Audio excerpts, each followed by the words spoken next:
Bienvenue chez Lad White, it's about everything. Vous savez, il y avait l'événement Compa on the Beach qui a eu lieu au Beach Club du Parc Calumet, n'est-ce pas? C'est un grand événement, c'est la 4e édition qui se rendue. Justement de cet événement-là. Et actuellement, vous savez, dans ce genre d'événement, il y a toujours des petits Congosa, des petits trucs qui arrivent et Doha regarde et se dit qu'est-ce qui s'est passé? Et semblerait-il qu'il s'est passé quelque chose avec une grande chanteuse haïtienne qui s'appelle Darlene Desca, qui était annoncée pour performer, pour jouer. Donc il y a probablement des gens en achetant leurs billets, en préparant leur événement, ils pensaient la voir sur la scène performer. Et à leur grande surprise, peut-être il y en a qui se sont rendus compte, pourquoi Darlene n'était pas là finalement? Elle ne devait pas chanter. Et voilà, il y a un journaliste qu'on a parlé, Hervé Laplanta. Et au-delà de Hervé Laplanta qu'on a parlé, j'ai pu voir, pendant que je me préparais à faire cette vidéo, j'ai vu, je suis allée voir sur les réseaux, j'ai vu que Darlene Desca aussi a fait son communiqué. On va en parler aussi de son fameux communiqué. On va parler de tout ça. Actuellement, juste pour commencer, déjà, je ne cautionne absolument pas le fait qu'une artiste arrive en retard à son passage et cherche ensuite à forcer la main aux organisateurs. Si c'est bien ce qui s'est passé, selon ça, c'était avant d'avoir l'autre version, mais même à ça, je reste encore dans cette position. Parce qu'à un moment donné, il faut respecter les règles. Il faut respecter les organisateurs. Il faut respecter les autres artistes. Il faut respecter le public et surtout respecter l'heure qui t'a été attribuée. Et je sais, dans les communautés afro, les communautés du soleil, on est très du genre, le temps, on pense jouer avec le temps. Ah, mais c'est correct. Bah, ils vont m'attendre. Il faut arrêter ça. Compa on the Beach n'est pas un petit événement organisé dans une cour. L'édition 2026 s'est tenue le 8 août au Beach Club à Pointe-Calumet et l'organisation présente l'événement comme un rendez-vous réunissant des milliers de personnes. Le Beach Club annonce une capacité de plus de 5500 personnes. On imagine? Donc, il y a beaucoup de gens. Donc, quand tu construis une programmation pour un événement de cette dimension, chaque artiste fait partie d'une mécanique. Tu as des horaires, des techniciens, des musiciens, des changements de scène, des tests de son, des artistes qui attendent, des milliers de personnes qui ont payé. Et donc, personne ne peut simplement décider, moi je suis arrivé, donc maintenant vous devez réorganiser le spectacle pour moi. Non, ça ne marche pas comme ça. Et aussi, le Beach Club, les promoteurs, les producteurs qui organisent cet événement, c'est pas leur établissement. Donc, ils ont loué l'espace pour un certain nombre de temps. OK? Donc, il ne peut pas se fier à la caprice de Darlene Desca. Maintenant, je vais être honnête. Le détail qui circule concernant Darlene Desca sont rapportés par certaines personnes et notamment dans le feedback journalistique que vous avez peut-être vu circuler on a par Hervé Laplanta, par exemple. Je n'étais pas sur place pour constater moi-même la scène. Donc, je ne vais pas vous présenter comme vérité absolue quelque chose que je n'ai pas personnellement vérifié. Mais si les faits rapportés sont exacts, alors oui, il y a un véritable problème de professionnalisme. Et c'est précisément de ça que je veux parler aujourd'hui. Parce que cette histoire dépasse largement Darlene Desca. Elle parle de notre industrie musicale haïtienne. Et ça explique aussi beaucoup pourquoi on a beaucoup de retard sur ça. Nos artistes, à un certain niveau, ils ne peuvent pas se propulser plus loin. Donc, on est chez Lad White, it's about everything. On est sans filtre ici. On fait quoi ici? On pratique notre discernement parce que nous ne sommes pas nés avec. Et vous savez quoi? On en a besoin en vrai de vrai. Donc, on y va.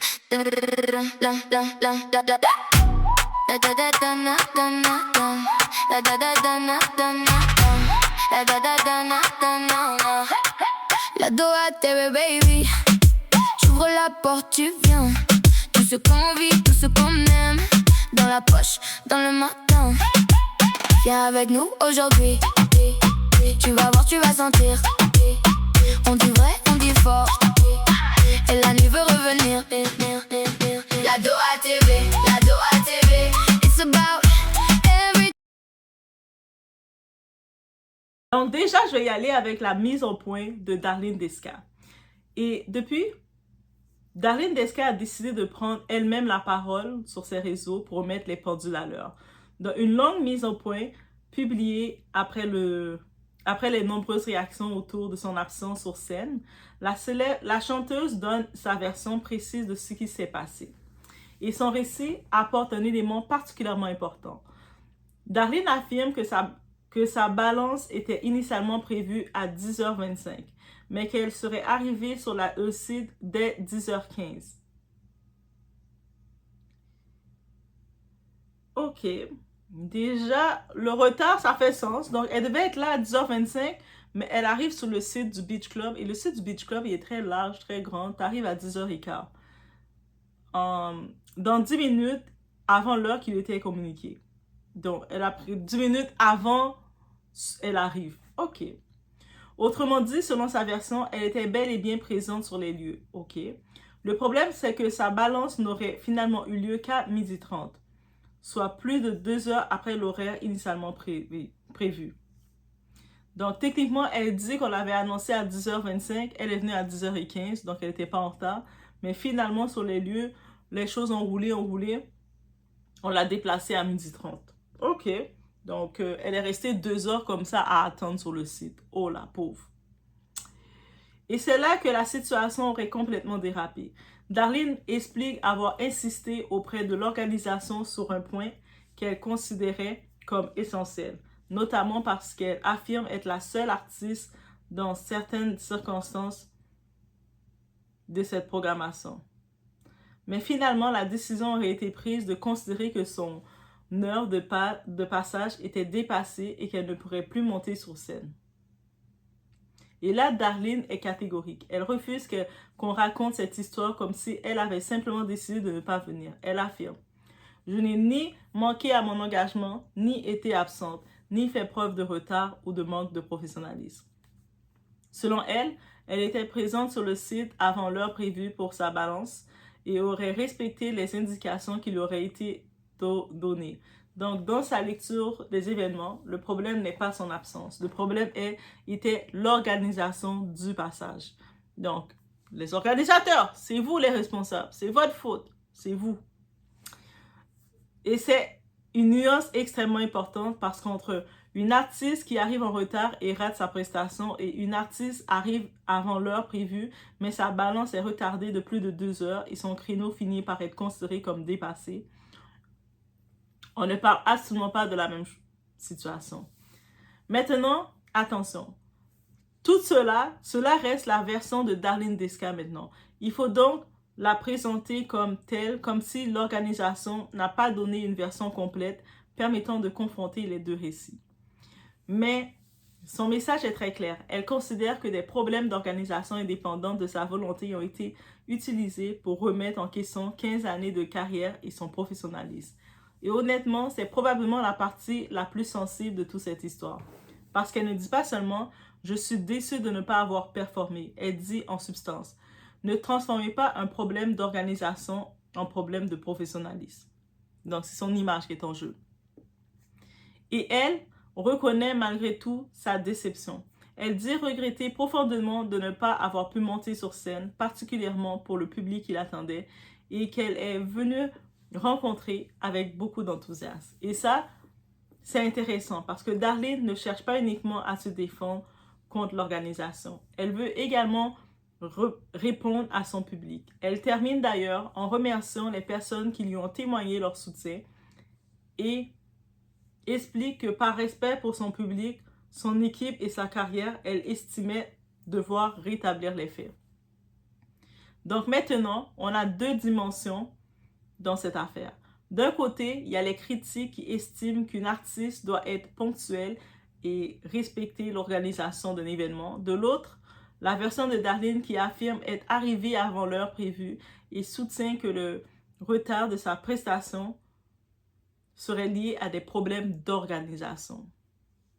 Et c'est précisément là que le débat devient beaucoup plus intéressant parce que finalement, la vraie question n'est peut-être pas Darlene Desca est-elle en retard, mais plutôt qui était responsable du décalage entre l'heure prévue. Donc 10h25, on te déplace jusqu'à midi. Donc midi et demi. Donc c'est 2 heures comme ça. Qui était responsable de ce décalage entre l'heure prévue et l'heure à laquelle elle a pu faire sa balance? Et c'est ça le point sur lequel il faut avoir suffisamment d'éléments avant de condamner définitivement l'un ou l'autre des parties. Parce que là, c'est toujours sa version qu'on a. À noter également que Compound the Beach avait bien annoncé Darlene Desca parmi les artistes de l'événement à Montréal. Mon angle pour la Doha TV concernant tout ça serait donc de garder le premier positionnement que je regarde, c'est de voir la suite de tout ça. On ne peut pas cautionner, on a sa version des faits, donc maintenant on attend, elle envoie la balle à l'organisation directement. Et elle est quand même précise, ceux qui s'occupent du décalage, elle les envoie la faute. Un problème de communication, peut-être, pourquoi pas, on n'a pas encore leurs nouvelles. Donc, c'est à suivre aussi. Et on va regarder l'autre palette. Donc, ici, Darlene Desca et la question du line-up. Selon le commentaire rapporté par le journaliste Hervé Laplanta, Darlene Desca ne bénéficierait pas actuellement au Canada d'une popularité suffisamment massive pour qu'une foule montréalaise impose spontanément sa présence dans un événement de cette dimension. C'est fort possible aussi. Et là encore, attention, ce n'est pas une attaque contre son talent, ce sont deux choses différentes. Tu peux être excellente chanteuse et ne pas être actuellement une tête d'affiche capable de déplacer 5000 personnes. Il faut arrêter de confondre talent artistique et puissance commerciale. Ce sont deux réalités différentes. Et c'est justement là que le commentaire devient intéressant. Parce que selon cette version, une relation commune aurait facilité son intégration au line-up. Donc, ça veut dire, si on laisse comprendre, elle a été dans le line-up du Compound the Beach à cause de connaissances, des portes sont ouvertes par derrière, et c'est comme ça qu'elle s'est faufilée. Et non parce que le public l'avait réclamé réellement. En tant que tel, c'est ça ça laisse comprendre. Très bien, on peut comprendre une faveur, pourquoi pas. Ça arrive dans toutes les industries. Les réseaux existent, les recommandations existent, les relations professionnelles existent. Mais une faveur ne devient jamais un passe-droit. Et c'est là que je veux insister. Quand quelqu'un t'ouvre une porte, tu ne dois pas arriver en retard devant cette porte. Tu dois arriver avant tout le monde. Tu sais, le monde ne doit pas soupçonner que tu es rentré par la porte de derrière. Si tu obtiens une opportunité, tu dois la respecter. Imaginez-moi. Quelqu'un me dit, Doha, je vais te donner une chance sur cette grosse plateforme. Ma réaction, je ne vais pas arriver 2 heures après, je vais arriver en avance. Je vais être préparée, je vais connaître mon texte, je vais connaître mon temps de parole, je vais être prête parce que je sais que quelqu'un a pris un risque en me donnant cette opportunité.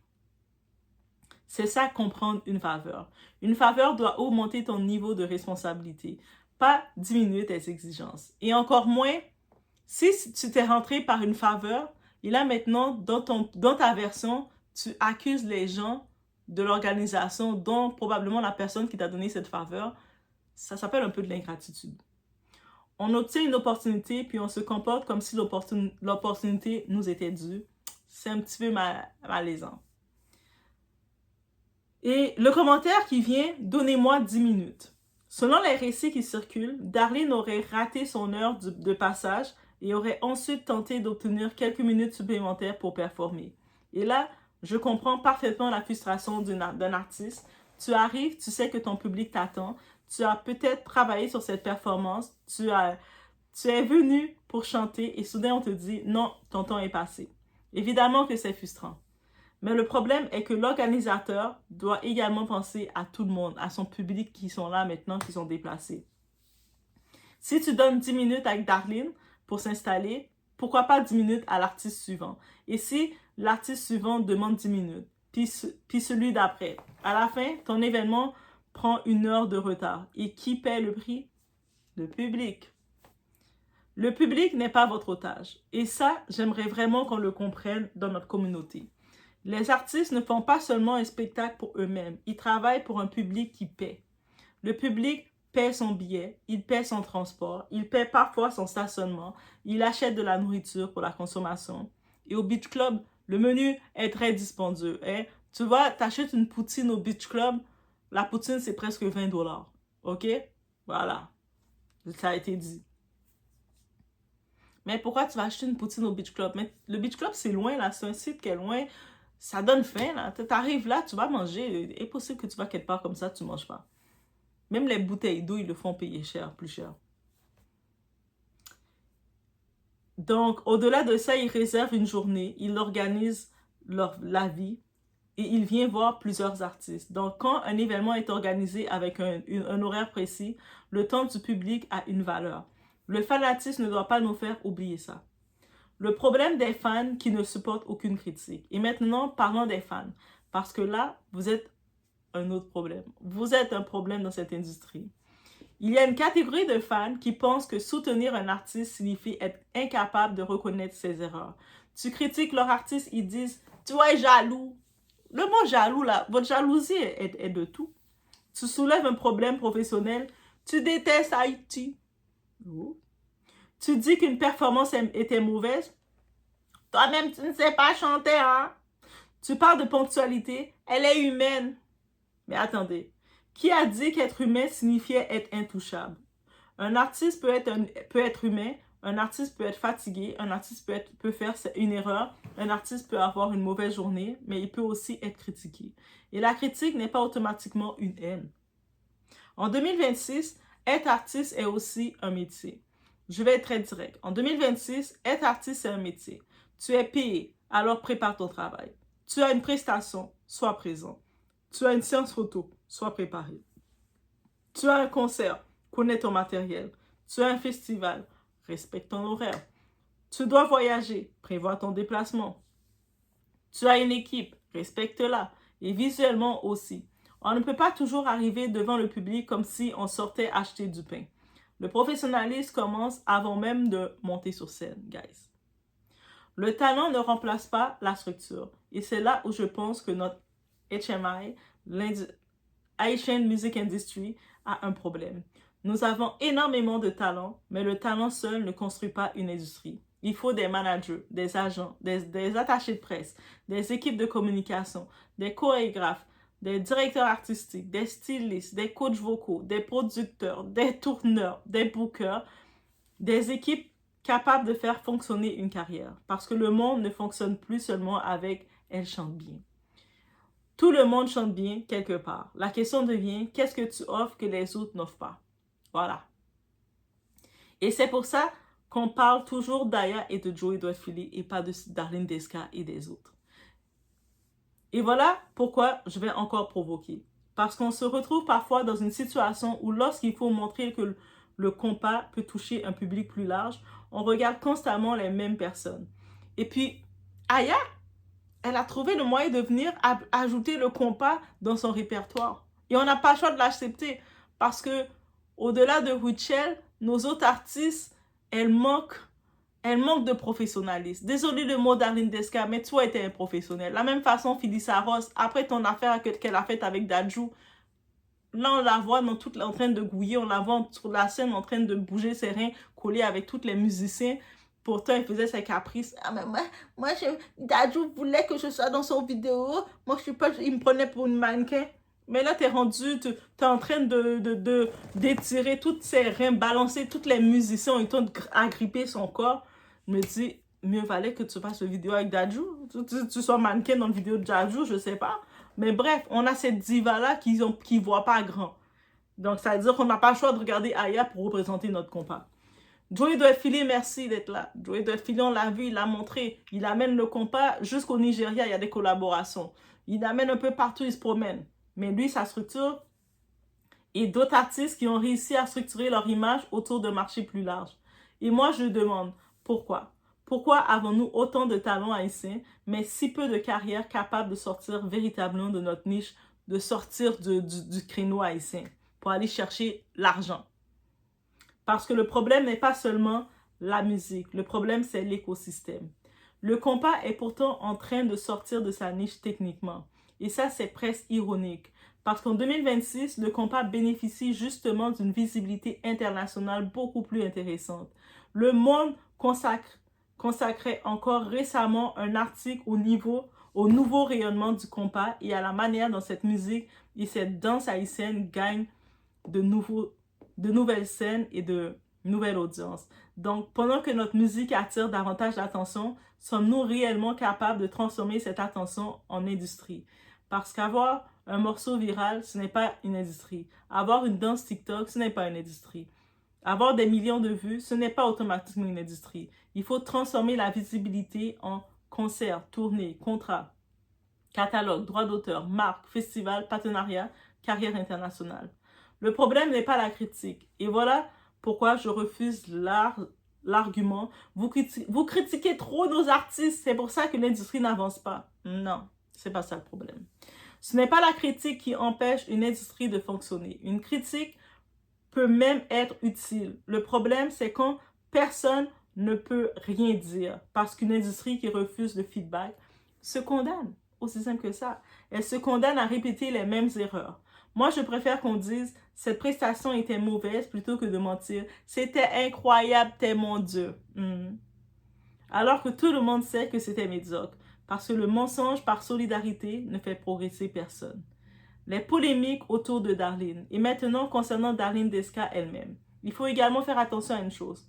Quand une artiste est déjà au centre de plusieurs discussions ou polémiques, chaque nouvel incident devient automatiquement amplifié. Une erreur devient une réputation. Une critique devient une campagne. Un mauvais moment devient, elle est toujours comme ça. Et ça, ce n'est pas juste non plus. Une personne doit pouvoir être critiquée sans être définitivement condamnée. Donc, je ne suis pas ici pour dire Darlene Desca est une mauvaise artiste. Ce n'est pas mon propos, pas là, loin de là. Mon propos est beaucoup plus simple. Si les faits rapportés sont exacts, son comportement lors de ces événements mérite d'être critiqué. Point. Et ensuite, elle peut apprendre, elle peut répondre, elle peut expliquer, elle peut faire mieux. Arrêtons de confondre défendre et mentir. C'est pas la même chose. Parce que parfois, notre communauté devient tellement protectrice envers ces artistes qu'elle finit par leur faire du mal. Parce que si ton artiste fait une erreur et que tu lui dis « tu n'as rien fait, tout le monde est contre toi », tu ne l'aides pas en final. Tu lui enlèves l'occasion de comprendre ce qui n'a pas fonctionné. Mais si j'aime un artiste, je veux qu'il devienne meilleur. Pas qu'il reste médiocre et dans les mêmes bêtises pour que je puisse continuer à dire il est sous-estimé. Le vrai frein de la HMI, Haitian Music Industry, et c'est ici que je vais aller beaucoup plus loin. Le frein de notre industrie n'est pas seulement les médias, les journalistes ou les fans, les organisateurs, les Haïtiens de la diaspora, le manque de soutien. Non, le problème est aussi interne. Manque de structure, manque de professionnalisation, manque de stratégie, manque de constance, manque de marketing, manque de développement international, manque de gestion de carrière et parfois manque de discipline. Et je vous dis, c'est ça le problème. C'est pour ça que même à une époque, des événements comme ça, les festivals, compas et tout, j'aurais été première en ligne à y aller. Mais je sais ce genre d'événement-là comment c'est. Même si je sais que c'est au Beach Club, mais c'est pas le Beach Club qui l'organise. Fait que, voilà, ça a été dit. La plupart, quand tu arrives dans une soirée haïtienne, une soirée on appelle les balles, pour voir ton groupe préféré. Toi, tu vois que c'est écrit « Ouverture des portes à 10h ». Et puis, tu vois qu'il est rendu 10h30, il va être rendu 11h, tu es encore dehors, en train d'attendre, avec ton billet à la main, en train de te dire « Est-ce que je retourne chez moi ou pas ?» Et puis, quand ils finissent par ouvrir les portes, pour rentrer parce que tu as froid, tu vas, tu arrives, la salle est bien vide. C'est limite, c'est toi qui ouvrais les portes. Et là, toi, tu es là. Tu commences encore à réfléchir. Est-ce que j'appelle mon Uber, j'appelle mon chauffeur? Est-ce que je retourne chez moi en me disant bonne soirée? Et là, tu vois que le DJ, il commence à s'installer pour mettre 2-3 sons. Il met 2-3 sons pour mettre l'ambiance. Toi, c'est comme si c'était une répétition. Et là, toi, dans ton cerveau, tu es en train de te dire, mais tu es déjà là, tu vas t'amuser. Et là, ton groupe finit par arriver. Parce que si tu es déplacé pour un groupe en particulier, tu vois apparaître ton groupe. Ils sortent de leur hôtel. Tu les vois passer devant toi en mode comme si ils se sont levés. Ils étaient en train de faire une sieste. Ils sont juste émergés. T'es comme, ah, ils viennent d'arriver. Ah là là là là là. Toi, t'es là, tu essaies de prendre ça avec bonne humeur en disant, au moins ils sont là, ça veut dire qu'ils vont jouer. Et là, tu vois ton groupe monter sur scène, tu es prête à les voir jouer, et puis tu entends 1, 2, 1, 2, check, check, check. Ils sont en train de faire le test de son. Il est rendu presque minuit, là. Ils sont en train de te faire leur test de son dans ta face à toi. Toi, comme public, t'es comme, t'as assis sur une pratique. T'es dans la pratique. T'es dans leur répétition. T'es exclusivité, répétition. Et là, toi, tu vois ça. Tu le vois. Et ça, c'est des choses que, tant que cette médiocrité est là, c'est pour ça que je peux plus les encourager. Et puis là, avant, je les encourageais, j'essayais d'aller acheter des petits CD d'eux. Mais flemme. Yeah, on n'achète plus de CD de toute façon. Fait que, flemme. Ils m'ont donné la flemme. J'ai encouragé peut-être Joey doit être filé parce qu'il a une structure professionnelle, il a une équipe avec lui. Je vais aller encourager Aya à continuer de chanter du compas. Je vais aller t'encourager à défaut. Mais, et puis tu t'entends les check. En plus, c'est pour de vrai. Vous allez penser, allez-y pour voir. Et vous allez entendre check. 1, 2, 1, 2. Check, check, check. 1, 2, 1, 2. 1, 1, 1, 1. Sur le coup, tu trouves ça drôle, hein? Il est minuit. Après, vers minuit et demi et quelques, tu vois, le musicien, il arrive, parce que lui, il vient d'arriver, il sait pas que toi, t'es là depuis le moment, là, depuis l'ouverture. Fait que, est-ce que nous là? Est-ce que nous en forme? Puis toi, t'es là. OK? Yeah, nous là, avancez devant jazz là. Guys, c'est vraiment ça. Yo, guys, on ne peut plus être en 2026 avec les méthodes de 2006. C'est terminé. Les réseaux sociaux ont changé le jeu. Aujourd'hui, ton public peut être à Montréal, à Paris, à Miami, à Londres, Dakar, Abidjan, Kinshasa, Johannesburg, Sao Paulo et même Tokyo. Mais pour atteindre ces gens, il faut penser comme une entreprise culturelle. Le HMI Magazine continue d'ailleurs de documenter une scène haïtienne qui se renouvelle avec de nouvelles sorties, des changements de formation et des projets artistiques en 2026. Donc, le problème n'est pas que la musique haïtienne est plus là. Au contraire, elle bouge. La question est, sommes-nous suffisamment organisés pour profiter de ce mouvement? Si on n'est pas là pour profiter du mouvement, d'autres vont passer, ils vont prendre le compas et puis ils vont l'utiliser avec leur structure qui est déjà mise en place, qui fonctionne. Et après, on va dire, appropriation culturelle, ils prennent notre culture. Mais ils vont le prendre avec raison. Ils ont une structure. Nous, on n'en a pas. Le public aussi doit changer. Et je vais maintenant critiquer les fans. Parce que vous aussi, vous avez un rôle. Si vous continuez à acheter des billets uniquement parce que c'est notre artiste, sans demander de qualité, vous participez au problème. Si vous remplissez les commentaires de « magnifique » alors que le son est mauvais. Toi, tu étais dans la salle, pendant toute la soirée, tu entendais... Tu entendais ces bruits-là. Chaque fois qu'il le chantait, prenait son micro, tu entendais tous les grèchements dans le micro. Mais toi, c'était magnifique. Tout était bon. Ils vont pas s'améliorer. Ils vont pas. Alors que le son est mauvais, l'artiste est en retard et les prestations n'est pas préparées. Vous envoyez un message, vous dites... Continuez comme ça marche. Et après, on se demande pourquoi rien ne change. Ou sinon, toi, tu arrives comme public, tu t'es apprêté pour l'événement, tu es allé magasiner ta tenue, tu es allé au salon, tu as fait tes cheveux, tu as fait tes ongles, tu as mis ton nouveau parfum. You come ready to have fun, to be ready. Là, tu vois, ton artiste, il arrive, c'est comme si il est allé au parc, il a joué toute la journée avec son t-shirt du parc. Et puis, même des fois, quand tu t'approches d'eux, des fois, ils sentent quelqu'un qui était au parc. Ils sont pas comme des artistes. Mettons, quand on regarde Fally, là, quand il est sur les concerts, là. Fally, là, même de l'écran, ils sont bons, là. Et tu sens qu'ils sont bons. Tu sens que cet homme-là sont bons. En plus, il prend soin de lui. Il donne envie. Comme un artiste, il vend du rêve. La dernière fois, il a dit c'est quoi le parfum qu'il met. Un parfum de 60 000 qui vaut cher, là. Les parfums, c'est lui seulement qui peut l'acheter avec son monde. Mais bref, mais tu le vois que, juste en regardant Fally, t'es comme, oh, ils sont bons, ils vendent du rêve. Mais là, nos artistes, il y en a plusieurs, il y en a beaucoup trop.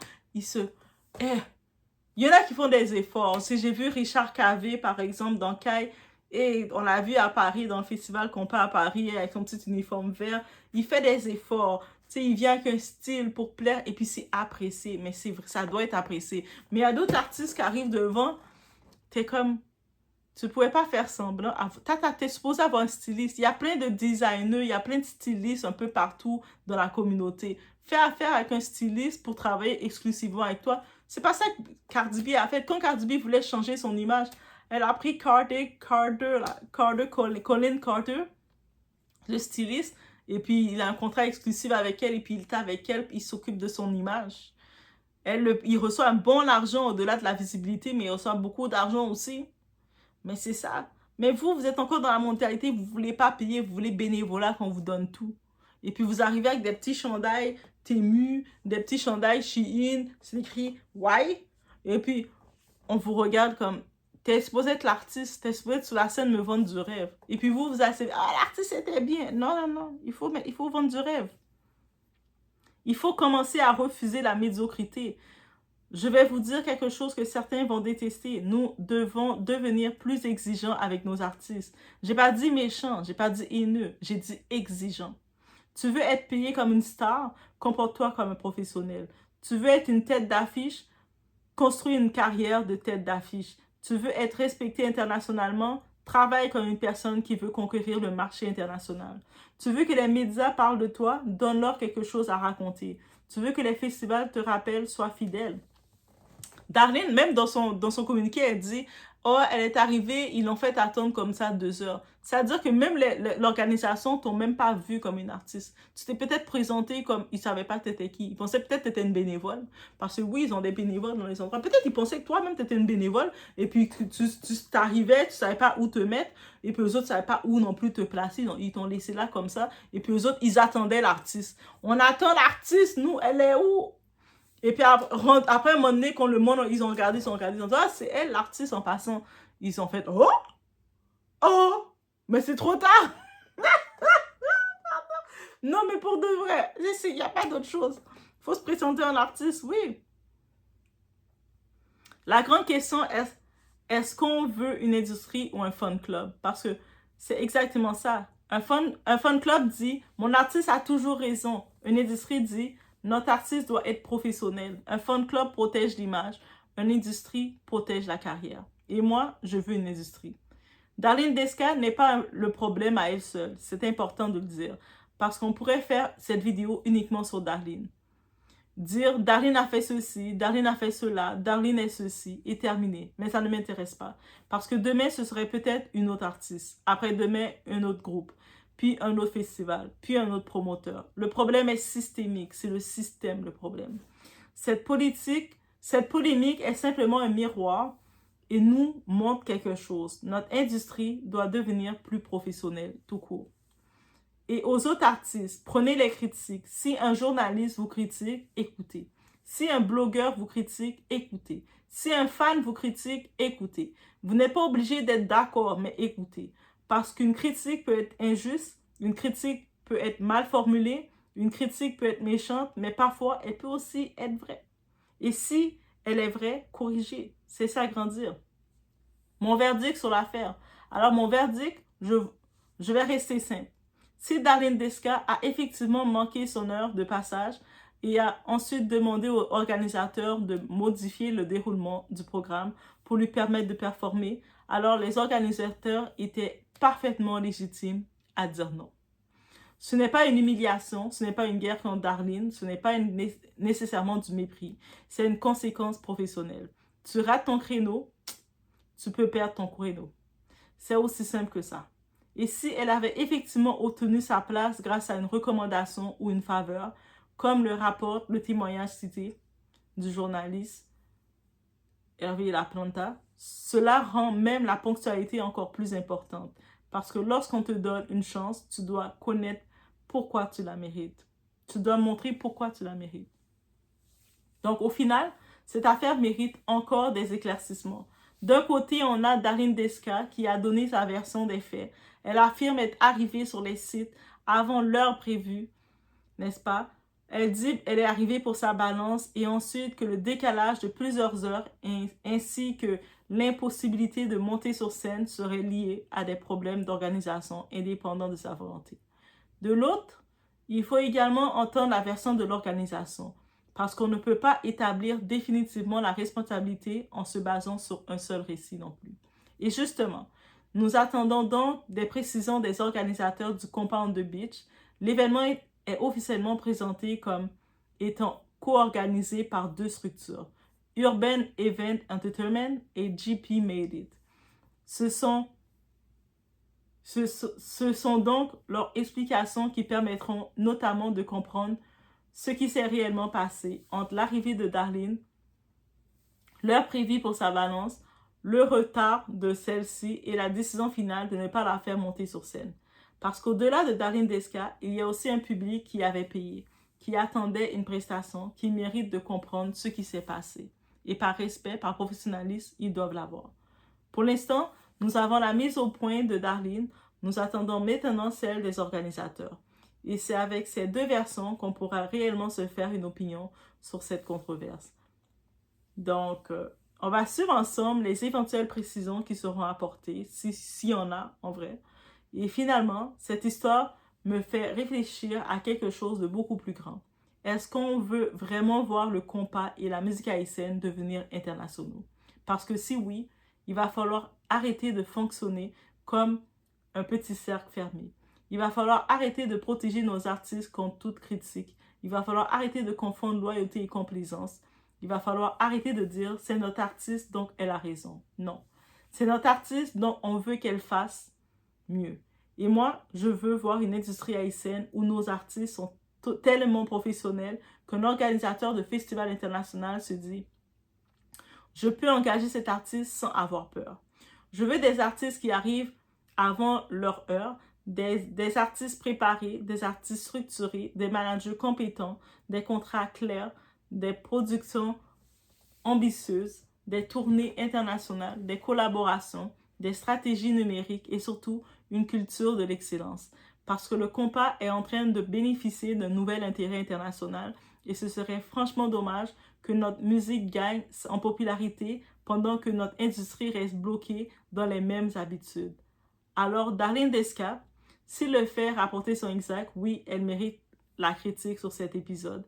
Mais je ne vais pas m'arrêter à Darlene parce que demain, ce sera quelqu'un d'autre, bien entendu. Et après-demain, encore quelqu'un d'autre. Le vrai sujet, c'est nous.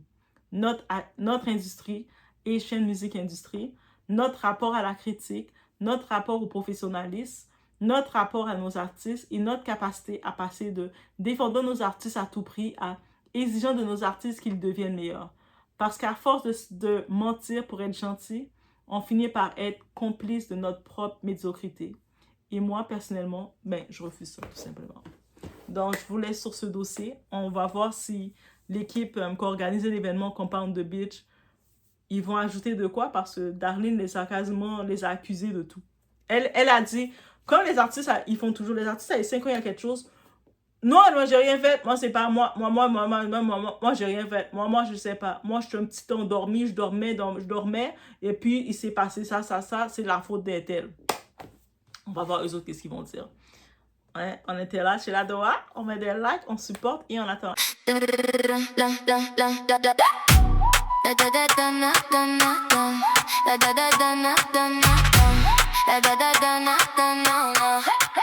La Doha TV, baby. J'ouvre la porte, tu viens. Tout ce qu'on vit, tout ce qu'on aime. Dans la poche, dans le matin. Viens avec nous aujourd'hui. Tu vas voir, tu vas sentir. On dit vrai, on dit fort. Et la nuit veut revenir. La Doha TV, la Doha TV. It's about everything. La Doha TV, la Doha TV. Viens avec nous aujourd'hui. La Doha TV, la Doha TV. C'est loud, come with me. La Doha TV, la Doha TV. Tout est là, viens avec nous. Un regard, un plan, un défi. Des rires dans la cuisine. Des histoires, des envies. Ça tourne, ça s'illumine. Viens avec nous aujourd'hui. Tu vas voir, tu vas sentir. On dit vrai, on dit fort. Et la nuit veut veux revenir. La Doha TV.